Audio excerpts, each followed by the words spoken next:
أعوذ بالله من الشيطان الرجيم.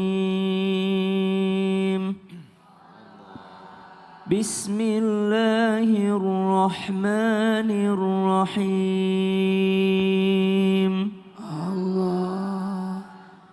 ولا تتمنوا ما فضل الله به بعضكم على بعض. للرجال نصيب مما اكتسبوا وللنساء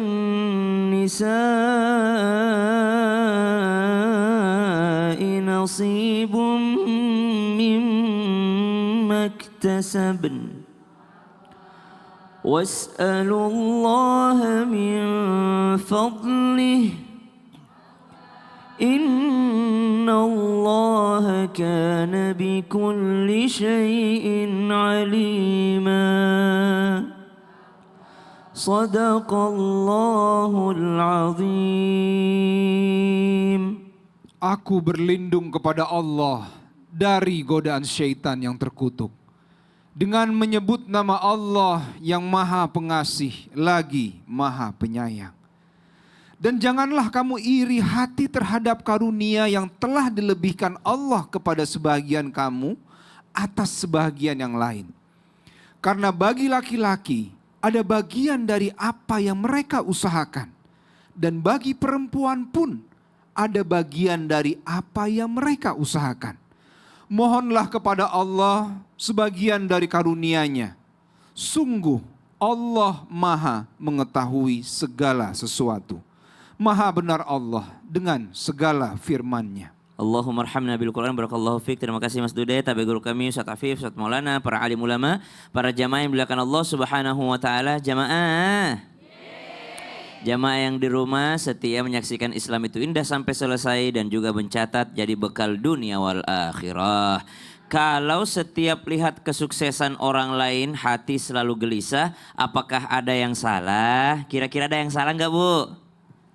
Setiap melihat nikmatnya orang hati gelisah, ada yang salah enggak, Bu? Kalau kegelisahannya membawanya menuju kebaikan, insya Allah itu menjadi motivasi.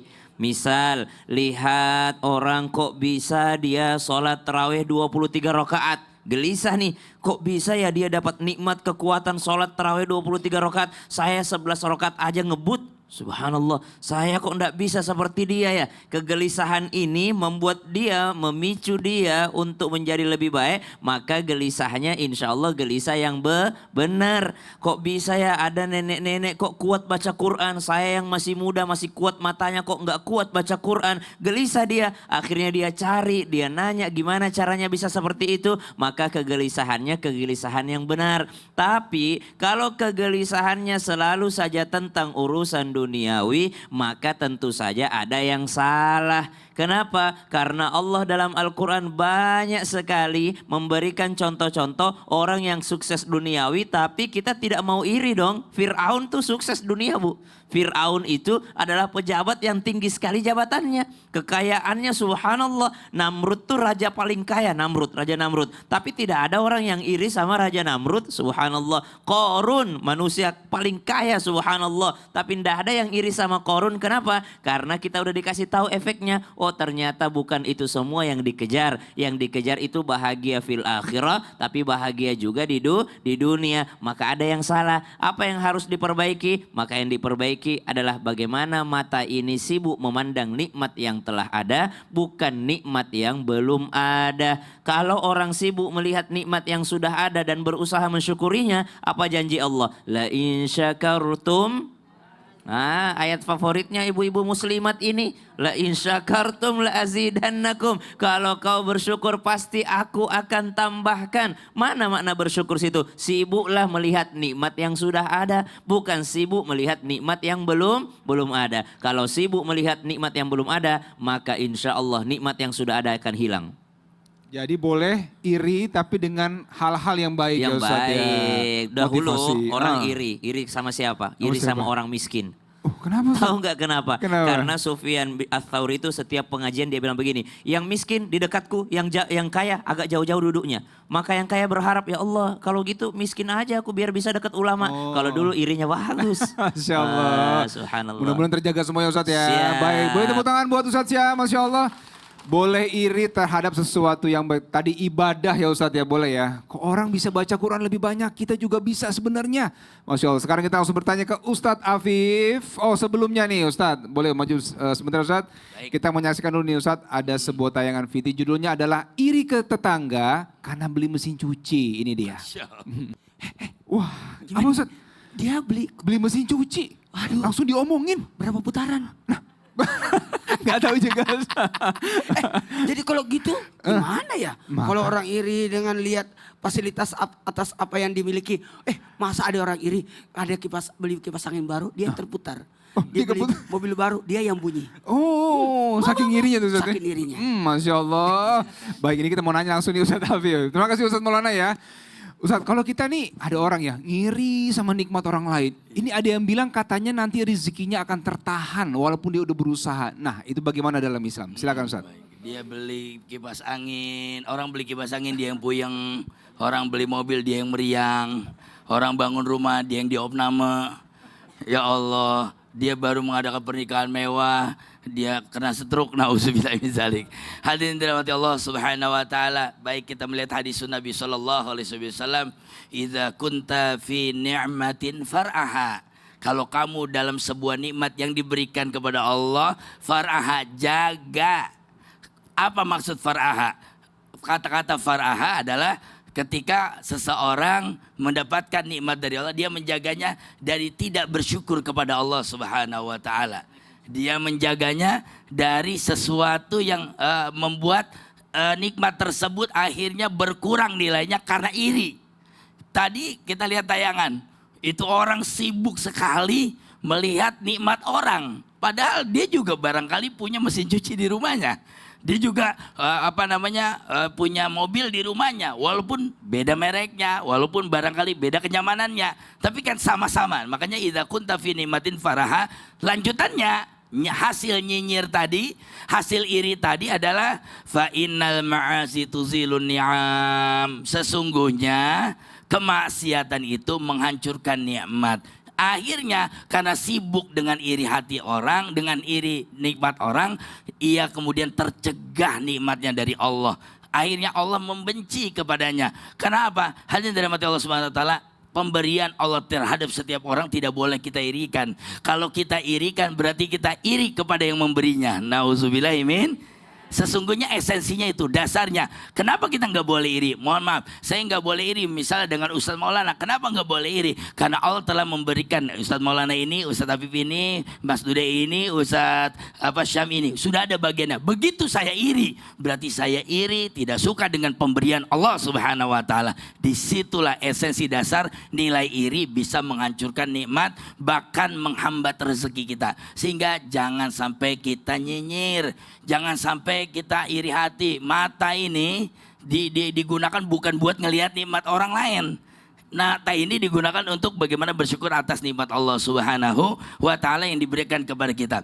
Relate-nya ayat yang tadi barusan dibacakan oleh guru kita Ustaz Sam, dan saya sangat iri pengen punya suara begitu, benar nggak? Tapi ternyata kalau ngobrol sama Ustaz Sam, beliau juga pengen suara rocker kayak saya. Wah subhanallah. Masya Allah. Apa relate-nya ayat tersebut adalah was'alullaha min fadli. Kalau kau iri terhadap mesin cuci orang tadi, kalau kau iri terhadap, minta sama Allah. Minta. Ya Allah, dia dikasih itu, saya juga minta. Mintanya sama yang memberi. Daripada iri sama orang Daripada lain. iri sama tetangganya. Tapi bahayanya tadi Ustaz ya, bisa menahan rezeki ya. Iya. Dan kenikmatan buat kita. Dan Waduh. matanya nggak tahan. Dan matanya nggak Karena tahan. ngeliriknya begini. Baik, boleh tepuk tangan buat Ustaz Afif, Masya Allah. Jadi bahaya sekali iri kepada nikmat orang lain karena masing-masing sudah ada takarannya, begitu Ustaz ya. Allah sudah berikan. Baik, sekarang kita langsung masuk ke segmen Tanya Dong Ustaz. Kami semua tanya dong Ustaz. Siapa yang mau bertanya Bu? Yang mau bertanya? Oke, sebelah sini sudah, sekarang saya ke sini. Ibu boleh ke depan? Ya, baik. Silakan Ibu sebutkan nama, dari mana dan apa pertanyaan. Sini Bu, boleh Bu di tengah Bu? Ya, mohon maaf. Silakan Bu. Assalamualaikum warahmatullahi wabarakatuh. Waalaikumsalam warahmatullahi wabarakatuh. Nama saya Pipin. Saya dari Pengajian Muslimat NU, Kecamatan Talang Kelapa, Kabupaten Banyuasin, Sumatera Selatan. Banyuasin, Sumatera Selatan. Boleh tepuk tangan? Pertanyaannya ke siapa Ibu? Ke Ustadz Maulana. Ustadz Maulana. Baik, apa pertanyaannya Ibu? Silakan Ibu pertanyaannya. Silakan Ibu. Iya. Gini Ustadz, saya mau tanya nih. Kira-kira hati saya rusak nggak ya Ustadz? Kok saya iri sama Alisa Subandono, sama Siti Aisyah, sama Siti Khadijah? Kok bisa ya, udah cantik, udah ya semuanya lengkap, bersyukur banget kok saya kurang bersyukur tuh Ustadz. Makasih Ustadz. Kok ada Alisa Subandononya ya? Saya jadi kaget sendiri loh Bu. Juga sih ya. Jadi suka iri begitu Bu ya. Baik Ibu, terima kasih. Langsung dijawab sama Ustadz Ibu ya. Baik, terima kasih. Ustadz silakan Ustadz langsung. Makasih banyak. Izin Ustaz Afif dan Ustaz Sam. Mohon maaf tanpa menggurui, hanya mengingatkan dan tidak henti-hentinya saya ingatkan kepada bapak-bapak, ibu-ibu dan anak-anakku Gen Z dimanapun berada. Tonton ya Islam Tindas setiap hari supaya kita menjadikan hati kita jadi baik. Amin. Tahu nggak? Ada dua kan, raga dan jiwa. Apa? Raga dan jiwa. Raga itu setiap hari diolah, menjadilah olahraga. Kalau jiwa yang diolah namanya pengajian. Isilah hati kita, obati hati kita dengan pengajian. Mohon maaf, pertanyaan tadi Ibu luar biasa. Apakah saya punya penyakit hati kalau iri? Jawabannya iya. Coba begini semua. Satu jawabannya? Iya. Sekali lagi jawabannya? Iya. Itu. Kenapa bisa? Tadi Ustaz Habib sudah jelasin. Karena merusak diri kita karena sibuk mikirin orang. Kenapa nggak mikirin diri? Hati ini disibukkan dengan mengingat Allah. Ketika kita iri dengan pencapaian orang, mohon maaf, mendatangkan merusak hati kita. Karena takdir yang tidak diterima. Sehingga pahala kita itu terabaikan. Orang fokus dengan ibadah orang. Fokus dengan kebaikan orang, fokus pada pencapaian orang. Sehingga tidak ada kesempatan untuk beramal ibadah. Padahal betapa banyak zikir yang kita bisa baca. Betul tidak? Hati-hati ya, catat. Yang pertama, ketika ada orang iri berarti dia tidak menerima takdir. Dua, ketika orang iri berarti merusak amal ibadah. Habis pahalanya. Bagaikan kayu yang dimakan api. Yang ketiga, ketika orang iri, yakinkan kita punya penyakit hati. Makanya kalau ada iri, rubah jadi gipto. Gipto itu iri yang bagus. Iri yang bagus itu yang tadi disebutin oleh Ustaz Sam. Bahwa iri yang bagus itu adalah iri pada kebaikan orang, pahala orang, sedekah orang, ibadah orang. Irinya supaya kita memicu untuk jadi baik. Ih, ibu-ibu itu ada di TV ya? Aku mau juga deh. Ya daftar. Jangan TV-nya dimatiin. Temennya ada di TV, dia tidak ikut, dia matiin. Salah. Jamaah. Sama jamaah. Mau tahu nggak bahayanya iri itu? Apa Ustaz? Iri itu bisa mendatangkan penyakit yang lain. Kayak gibah, julid, zolim, fitnah. Itu bahayanya iri. Dan obatnya iri ada 5. Apa tuh Ustaz? Baca Quran, salat malam, berkumpul sama orang baik. Jangan lupa berpuasa dan perpanjang zikirnya. Obat hati ada 5 Perkaranya yang pertama baca Quran dan maknanya. Yang Kedua, salat malam dirikanlah. Yang ketiga berkumpullah dengan orang soleh. Yang keempat perbanyaklah berpuasa. Yang kelima zikir malam perpanjanglah. Masya Allah, Ustadz Maulana, boleh tepuk tangan buat Ustadz Maulana Ibu ya, Masya Allah, terima kasih banyak, ilmunya luar biasa. Terima kasih banyak Ustadz. Sekarang kita langsung saja. Siapa lagi mau bertanya, Bu? Siapa lagi yang mau bertanya? Baik, sini ya. Tadi Ibu. Boleh, silakan. Boleh ke tengah Ibu sini. Langsung Ibu ajukan pertanyaan ke Ustadz Syam. Boleh di tengah-tengah Ibu sebutkan namanya, dari mana, dan pertanyaannya. Assalamualaikum warahmatullahi wabarakatuh. Waalaikumsalam warahmatullahi wabarakatuh. Perkenalkan, nama saya Tin Apriani dari PAC Muslimat NU Talang Kelapa, Banyuasin, Palembang. Masya Allah, baik. Saya ingin bertanya pada Ustadz Syam. Itu di belakang Ibu? Nah, langsung Bu. Siap Ibu. Masya Allah. Sini, Bu. Ada depan aja Bu. Ada depan boleh. Gak apa-apa. Apa pertanyaannya Ibu?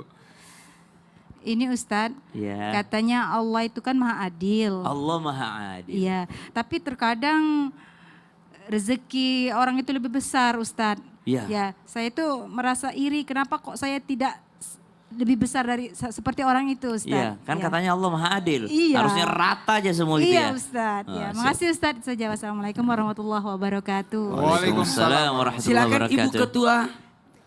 Ibu Ketua PAC. Ketua Ibu, PAC. Ibu Ketua. Oh, Ya. Masya Allah. Terima kasih Bu ya. Silakan Ustadz Syam. Terima kasih Mas Dude, Tabe Guruku, Ustadz Afif, Ustadz Maulana, para alim ulama, para jamaah yang dimuliakan Allah Subhanahu wa taala. Kalau ada yang bertanya, katanya Allah Maha Adil. Loh, kok rezeki kita berbeda-beda? Mana letak keadilan Allah? Maka Allah jawab dalam Al-Qur'an, "Walau basatallahu rizqa li'ibadihi labaghaw fil ard." Seandainya Allah lancarkan semuanya rezekinya ini orang-orang yang ada di muka bumi ini, maka akan menjadi kerusakan dan juga akan menjadi kesewenang-wenangan. Kenapa? Tidak ada lagi yang mau kerja kotor. Maksudnya tidak ada lagi mau kerja daripada semuanya mau jadi arsitek. Tidak ada yang mau angkat semen. Tidak ada lagi yang mau subhanallah kerja yang mungkin agak berat. Maunya semua di depan belakang kantor aja. Maka subhanallah inilah letak keadilannya Allah. Ibu punya anak 3, 1 kuliah, 1 SMP, 1 PAUD, TK, subhanallah. Apakah ibu adil kalau semuanya rata 10.000 uang jajannya? Tentu tidak adil. Kenapa? Karena kebutuhannya berbeda-beda. Lalu bagaimana memandang keadilannya Allah Subhanahu wa taala? Pandanglah bahwa Allah itu juga membalas daripada kebaikan hambanya sesuai dengan usahanya. Ibu, kalau ada tetangga, ada orang yang lancar-lancar urusannya padahal kepintarannya sama, sekolahnya sama, usahanya sama, tapi kok dia nasibnya bagus? Coba perhatikan orang tuanya, Bu. Siapa tahu ibu kalah sama orang tuanya, doanya orang tuanya.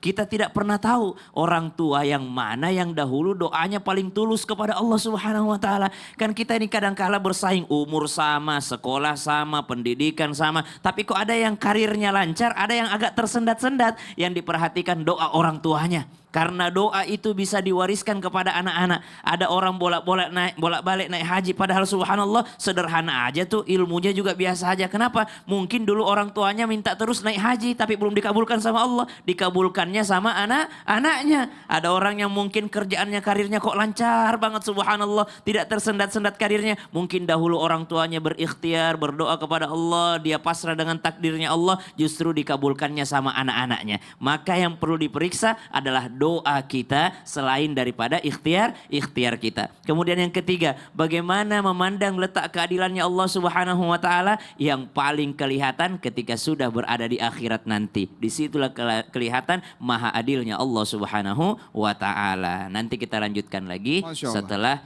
Indonesia Raya. Baik, kita langsung mendengarkan lagu kebangsaan Indonesia Raya. Alhamdulillah jamaah, alhamdulillah. Sekarang kita langsung masuk ke segmen curhat dong Ustadz. Nah ini sudah ada. Ibu boleh sebutkan namanya dan dari mana? Assalamualaikum warahmatullahi wabarakatuh. Waalaikumsalam warahmatullahi wabarakatuh. Perkenalkan, nama saya Fitri dari PAC Muslimat NU Talang Kelapa, Palembang. Palembang, boleh tepuk tangan, Masya Allah. Dari Palembang, Ibu silakan mau curhat ke Ustadz siapa Ibu? Ustadz Maulana. Dengan Ustadz Afif. Ustadz Afif dulu Ibu ya. Silakan Ustadz. Ya. Ayo ngomong. Apa Ibu mau yang mau dicurhatkan apa? Palembang Silakan. aja, bahasa Palembang. Nanti aku terjemahin. Ustadz paham ya Ustadz Agak ya? nervous ya. Gak apa-apa, silakan Ya, Ibu. ayo. Nah kata ini, cepatlah. Deketin mic-nya. Ustadz, saya mau curhat. Itu kan orang tua berdosakah orang tua yang tidak menafkahi anaknya dari usia 8 tahun dan orang tua yang lanangnya laki-lakinya Orang tua orang tua laki-lakinya. laki-lakinya udah meninggal. Ya. Orang tua Oh. sebelum meninggal yang laki-laki. Ya, yang laki-laki. Sementara yang perempuan tidak menafkahi. Tapi anaknya. waktu itu juga pernah nikah lagi. Oh gitu. Ya, yang istri pertamanya sama anaknya tidak dinafkahi. Usia anaknya masih kecil Ibu ya? 7 tahun. Waktu itu 7 tahun. 7 tahun ya. 7 tahun, 8 tahunan udah. Baik, itu dia. Sekarang mungkin sudah kelas 6 kali. Kelas 6 SD ya. Baik, Ustadz Afif silakan langsung dijawab Ustadz. Baik, setiap orang tua wajib menafkahi anak-anaknya, wajib. Karena wajib al-aslu fil amr al-wujub. Perintah sebuah perkara itu adalah wajib. Jadi kalau ditinggalkan tentu berdosa. Satu begitu. Yang kedua, janji Nabi Muhammad SAW ada tiga pengeluaran uang kita. Yang pertama untuk sedekah, yang untuk berjuang di jalan Allah Subhanahu wa taala, yang ketiga untuk keluarga. A'adhamu ajran indallah ma yakhruju ila iyaliha. Yang paling besar di sisi Allah yang keluar buat anak cucu kita, yang keluar buat istri kita, itu kudu dipahami. Sehingga perjuangan orang yang mencari uang menafkahi keluarganya sama dengan orang berjuang di jalan Allah Subhanahu wa taala, sama dengan orang yang menafkahkan untuk fakir miskin. Jadi jika kita menelantarkannya, kita tanggung jawab kepada Allah Subhanahu wa taala. Hukumnya haram, jangan sampai menelantarkan anak-anak kita. Dan kewajiban sebagai orang tua ini adalah kewajiban yang tidak mungkin dibebankan kepada orang lain. Nauzubillah, berapa banyak akhirnya orang tua tidak menjadi orang tua, bahkan menjadi beban bagi anaknya. Nauzubillah min dzalik. Nauzubillah, ada sebagian orang tua berleha-leha di rumah, anaknya jualan kerupuk. Ada orang tua diam-diam di rumah, anaknya berjuang di jalanan. La haula wala quwata illa billah. Bagaimana pengkhianatan ini nanti di hadapan Allah Subhanahu wa taala. Sehingga wahai ayah bunda, apapun yang kita usahakan pasti bernilai di hadapan Allah. Sehingga wajib bagi orang tua jangan sampai menelantarkan anaknya. Jangan sampai ibu tadi ya harus ditegur. Ini anaknya harus dikasih nafkah kepada orang yang punya kewajiban, yaitu orang tuanya. Baik orang tua sambungnya atau orang tua kandungnya, kecuali yang sudah meninggal dunia. Tentu enggak mau. Oh, udah meninggal dunia, berarti yang tersisa yaitu ibunya. Apapun diusahakan demi menghidupi anaknya, itu wajib hukumnya. Wajib hukumnya Ustadz ya. Terima kasih Ustadz Afif. Ustadz Maulana boleh tambahan ya Ustadz? Gini, inilah bahayanya. Kalau kita merasa dirinya hebat, kemudian dia punya istri lagi, memadu antara istri pertama dan istri kedua, dua istrinya, kemudian istri pertama tidak diperhatiin dengan anak-anaknya, apalagi kalau sudah cerai, hati-hati. Meskipun sudah cerai, anak dari istri pertama tetap ditanggung. Karena tidak ada mantan anak. Mungkin ada mantan istri, tapi belum tentu, tidak ada mantan anak. Nah dalam hal ini bertanya, umur 7 tahun, sekarang sudah kelas 6, berarti 5 tahun tidak ditanggung. Nah gimana nih solusinya? Solusinya adalah betul tadi kata Ustaz Abi, sudah dijelaskan panjang lebar Ustaz Abi, bahayanya. Nah dari sinilah kita bisa belajar, tidak mungkin ada asap tanpa ada api. Pasti ada penyebabnya. Kita telusuri dulu, kenapa dia sampai tidak menafkahi anak yang dulu? Mungkin karena ada perselisihan yang harus diperbaiki dulu. Anak tidak boleh berburuk sangka sama orang tua, hati-hati ya. Ada 4 ini, salah, dosa, zolim, durhaka. 1, 2, 3, salah, dosa, zolim, durhaka. Salah kepada anak-anak itu namanya salah karena belum tahu hukum. Tapi dosa kalau dia sudah tahu hukum. Dan ketika yang ketiga ini adalah zolim. Jadi jatuhnya dia zolim. Tapi ada di atas zolim, namanya durhaka. Sebagai anak tidak boleh berburuk sangka sama orang tua. Kenapa ya orang tua saya dulu tidak menafkahi saya? Udah 5 tahun, waktu saya kecil saya tidak nafkahi. Tunggu dulu, tetap berbaik sangka. Tugas kita sebagai anak tetap berbakti kepada orang tua. Meskipun orang tua kita tidak menanggung kita. Meskipun orang tua zolim kepada kita. Karena perintah berbakti kepada orang tua adalah perintah langsung dari Allah. Jadi ambil jalan baiknya, berdamai. Cepat, tetap enggak usah. Yang dulu 5 tahun tidak dinafkahi, udahlah. Sekarang kita baikan dulu, perbaiki supaya hubungannya jauh lebih bagus. Masya Karena Allah, di ya. dunia ini sebentar, yang lama itu di akhirat. Masya Allah. Ya, Waduh. fokus pada kebaikan. Itu ya Bu ya, sudah jelas jawabannya Bu ya. Jadi tetap orang tua ini pada prinsipnya adalah wajib menafkahi. Wajib. Wajib Kan ada menafkahi. 3 kewajiban itu. Ya. Menafkahi, melindungi, mendidik. Menafkahi, melindungi, mendidik. Itu tiga kewajiban orang tua. Kewajiban orang tua, Masya Allah. Itu dicatat jamaah, yang dicatat ini ilmu yang luar biasa buat kita sebagai orang tua. Dan kita akan terus mengupas nih tema kita, yaitu etis usaha sendiri, jangan iri bos. Tetap di Islam itu indah, jamaah, oh jamaah. Alhamdulillah.